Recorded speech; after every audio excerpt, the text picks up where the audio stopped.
Hello friends, ngasi Huda Presence ki maiki dagi mayam gi mafamda lanthok chariba thoram sahitya gi pukai chawon si imaron bu yokhat si haiba sahitya pare ngasi gi ani suba episode asida lokho chariba sereng asi gi ming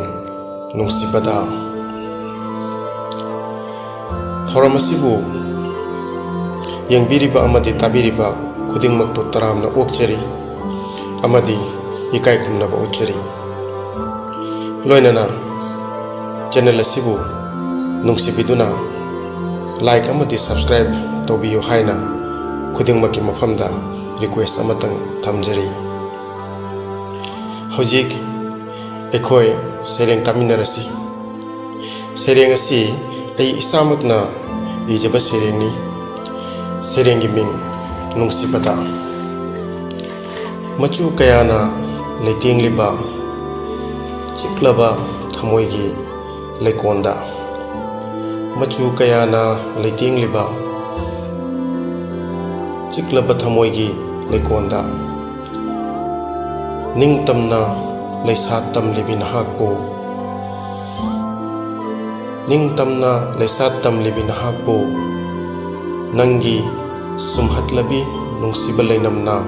leikol thungna sitlari Nangi sumhatlabi nungsiba lainamna leikol thungna sitlari Nangi mithaklabi saktamna langtaknarabi thawan michak singgi marakta Nangi mithaklabi saktamna langtaknarabi thawan michak singgi marakta asagi arangba mangalbu ngalhalli purnimagi thajagum asagi arangba mangalbu ngalhalli purnimagi thajagum amamba thamoigi atiyada nangi achetpa wasakna maigei mari longliba asagi lambi mayaida nangi achetpa wasakna maigei mari longliba asagi lambi mayaida leplari nungi murtigum ayengba amattada yengduna leplari nungi murtigum ayengba amattada yengduna nangi mihaurabi gun singbu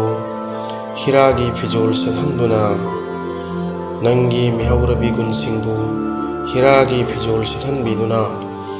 punsigi thonggalda changlakliba laibakki atithi singbu kosinnaba lephanggani punsigi thongjinda punsigi thonggalda changlakliba laibakki atithi singbu kopsinnaba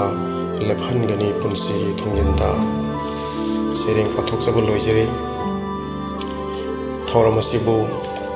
loiba fawba tabiriba amadi yengbiriba khudingmakbu thagachari loinana adongbi mamal leiraba comment amamamtang bibiragadi hena pukning thawgatbibani haina laujagani amasung mathangi thoramda hena mapung phana pangthokani haibagi asa thamjaraga ngasigi wainati thoramasi matang asida loisinjari thank you